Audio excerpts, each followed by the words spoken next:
Pazarlama Yöneticisi Sayın John Nelson'ı kürsüye davet ediyorum.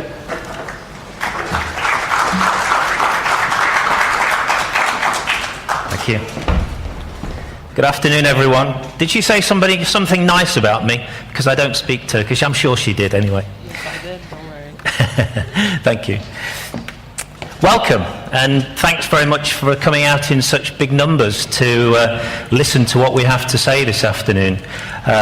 It's my first time to Istanbul, actually. I've been to Turkey on a few occasions. Actually, I am one of those tourists.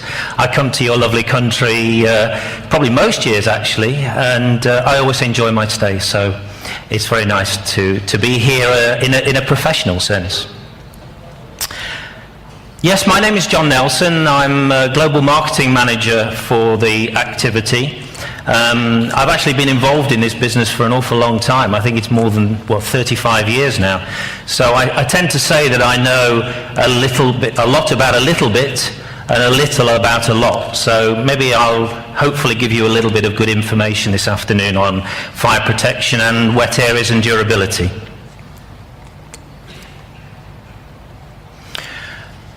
Okay, there are, I guess, two distinct methods of providing fire protection in buildings. Either active fire protection, the use of sprinklers or detection and suppression systems, but then also, and the area that I guess we're the most involved in, of course, is the passive fire protection, which is materials used in the construction process to protect the structure and the areas, usually means of escape and compartmentation, and prevents fires developing and getting out of control to enable people to alight the building safely, but then also to ensure that the building life is protected and our clients' assets are also protected to ensure business continuity. So why is fire protection so important? And passive fire protection is that it does mean life safety. In fact, you'll be pleased to know that I don't have any sound bites in my presentation, because I think hearing people screaming as they're trying to get out of a building that's fire, I don't think would be too interesting to hear. But of course, it's an interesting issue, isn't it? That we are talking about life in preservation, and of course, as far as tourism is concerned, not only would you perhaps not get the same tourists back, but nor their friends as well. So it's really important that we give a lot of attention to the fire protection of our buildings, and at the same time protecting our clients' assets and also minimizing insurance costs. I guess really we're talking very often about two aspects of fire performance, and the first one is in the sort of early part of the development of the fire, which is the material's reaction to fire, and is very much a feature of the product itself. So we talk about gypsum boards, plaster boards as having a certain reaction to fire. But then when we move into the area of preventing the fire moving into other areas of the building and restricting the fire spread, then we're really talking about fire resistance, which is very much more a feature of the system. And that is very much what we want to talk to you about today, is not just a product or individual products, but much more about the systems and how the performance of systems are developed properly by RIGIPs. So what really drives performance is very often the local building regulations. Forgive me, but I'm not too familiar with your own building regulations, but I'm sure you do have them. But as an example, this is the building regulations that apply in my home country, the UK. And primarily they are concerned about preservation of life, so the protection of the building, but not really concerned about the protection of the building itself or its contents. That tends to be looked upon as someone else's responsibility. So building regulations usually means providing the right provisions for means of escape, so that people can safely alight the building and allow the firefighters to come in and then deal with the rest of the fire. And it does tend to classify into different types of buildings with different purposes. So whether it be residential buildings, which of course does include hotels, they are places where people stay. And then of course things like healthcare buildings, educational buildings, and of course offices. And there will be varying levels of fire resistance, not only depending on the type of building, but also the shape and size of the building. So a rather big building would tend to have compartmentation to make the fire spread more limited. And then of course the height of the building, so to allow people to move down many flights of stairs, because of course the lifts would be stopped from being used. So the height and the shape of the building will also determine the periods of fire resistance. But also there is often control of the materials that are used in certain areas of the buildings, so to ensure that the internal surfaces are not actually contributing more to the problems that we already have in the building with a fire that's already started.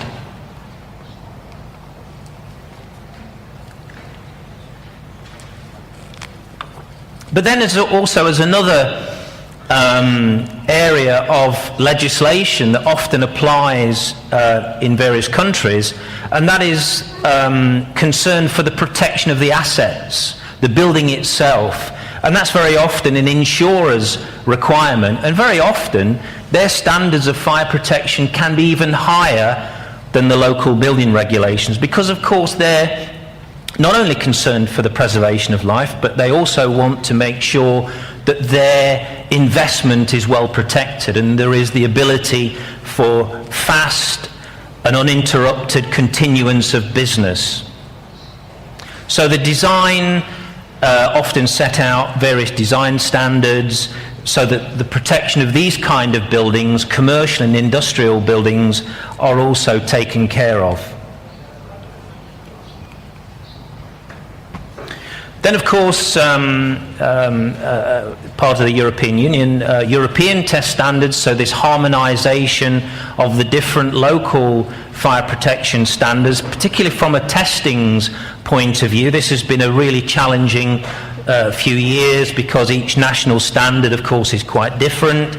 So to get harmonisation so that there can be, and as far as the Saint-Gobain organisation is concerned, this has helped enormously because it does mean that we can transfer products and systems across the various countries that we operate. So I think one of the strong messages that we can give you today is that whilst Regips are a relatively new plasterboard and systems provider in Turkey, they do have an awful lot of very valuable support provided by the vast knowledge and experience we have in many other countries, and the systems that we have in those other countries can be transferred into Turkey without too many difficulties. So really the principles of fire protection, I guess we first of all are concerned that we restrict the growth of the fire, and this is then really a way of choosing the right materials for walls and ceiling surfaces so that the spread of the fire can be restricted.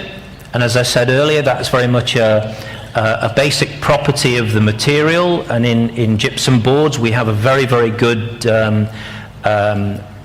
performance to talk about, in that we have boards that are actually of an A1 classification, GRG boards, and then plasterboards would be A2, which is the next classification down and is virtually incombustible.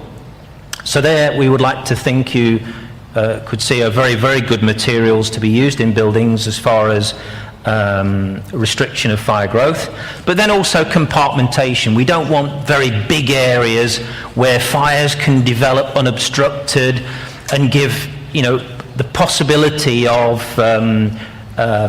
fire happening over a very large area unrestricted. So compartmentation is very important, therefore divisions of space by using fire-resistant partitions or ceilings is clearly an important thing to have in our minds, and we again have some very good solutions to show you in the next part of the presentation. But mainly we're talking here about means of escape, so protected shafts in buildings where we can make sure that they are of a higher standard of fire protection to ensure that the occupants can alight safely from the building and obviously don't lose their lives. Then, of course, we can be talking about structural fire protection, where we want to make sure that we minimize the risk of collapse so that it can not affect the occupants of not only the building that we're in, but also the adjacent buildings. Also give the firefighters the opportunity to get into the building, work safely to put the fire out, and hopefully not have a real disaster on our hands. So, as I said earlier, reduction of collapse of the building is also quite important. But also I put to you that asset protection, your client's building, is really important, not only to them, but I hope to you. So therefore, to ensure that there is less damage to the building from this fire, and that continuance of business can take place as well.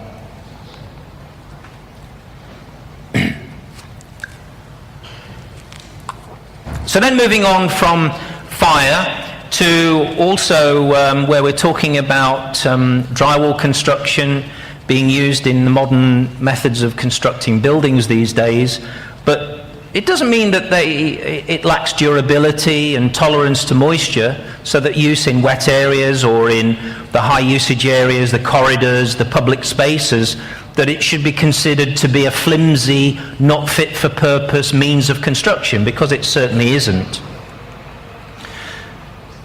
So of course we need to make sure that they are of appropriate design and using the right materials, and in those areas we can certainly help you, because of course things like the shower areas in hotels are in daily use, and of course those backgrounds are subjected to water on a very regular basis.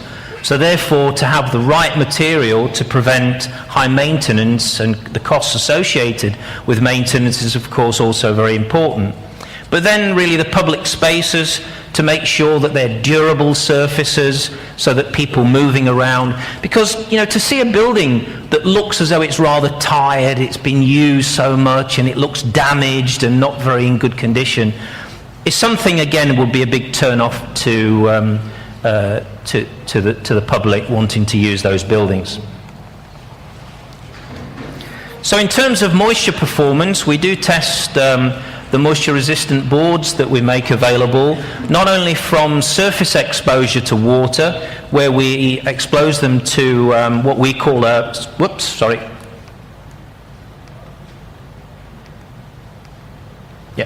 get it right now.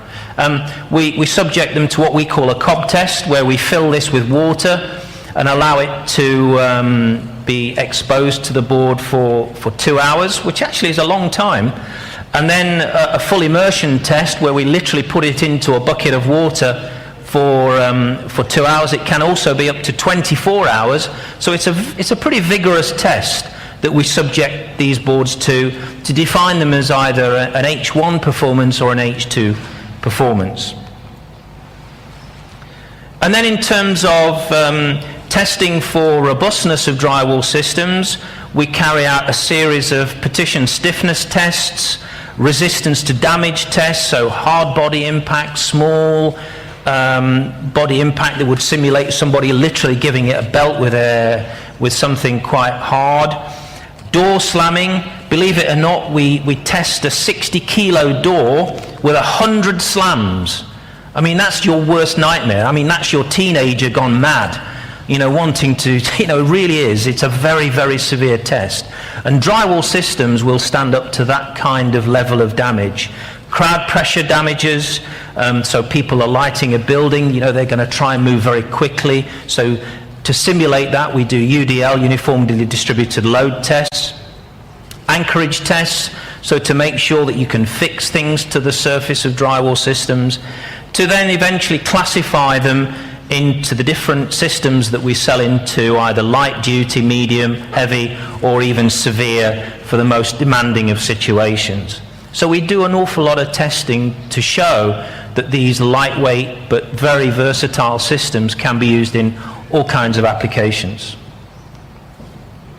Okay, thank you very much for your attention, and I'll speak to you later about some of the nice, interesting solutions that we have in this area as well. Thank you.